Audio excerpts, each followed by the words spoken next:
Last time నేను ఒక press మీట్లో ప్రదీప్ రంగనాథన్ గారిని ఒక క్వశ్చన్ అడగడం జరిగింది.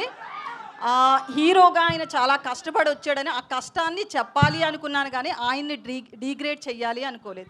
ఇప్పుడు మీరు కూడా సేమ్ అట్లనే ఎలాంటి బ్యాక్గ్రౌండ్ లేకుండా ఒక ఇండస్ట్రీలో ఒక సక్సెస్ఫుల్ హీరోగా రన్ అవ్వాలి అంటే అది ఆషామాషి కాదు. మీరు చాలా ఫేస్ చేసి వచ్చారు.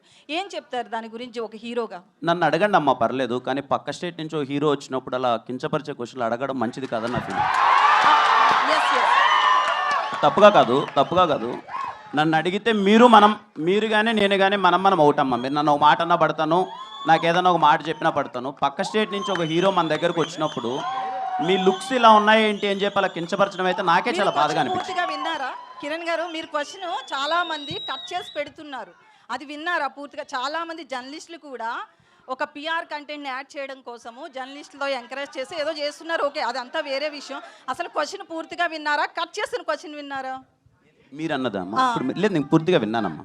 అంటే నా ఉద్దేశం ఏం లేదు. విత్ రెస్పెక్ట్ టు యూ అండి, విత్ రెస్పెక్ట్ టు యూ నేను అడిగింది ఏంటంటే, నేను అన్నది ఏంటంటే, నిజంగా పక్క స్టేట్ నుంచి ఒక హీరో ఇక్కడికి వస్తున్నారు అంటే మన రెస్పెక్ట్. బాలీవుడ్ అని ఉండదండి. అతన్ని నేను ఏమడిగాను అంటే, మీకు సరే నేను ఒక విషయాన్ని అయితే అందరికీ చెప్పాలనుకుంటున్నారు. కిరణ్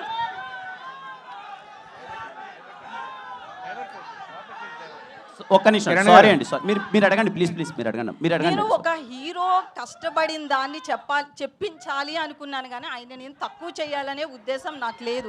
ఇది మీరు ఒక కష్టపడిన హీరోగా మీకు తెలుస్తుంది కాబట్టి మాత్రమే నేను ఈ రోజును కూడా మిమ్మల్ని అది గుర్తు చేస్తున్నా అంతే. ఇంతకు మించి ఏం లేదు. Thank you.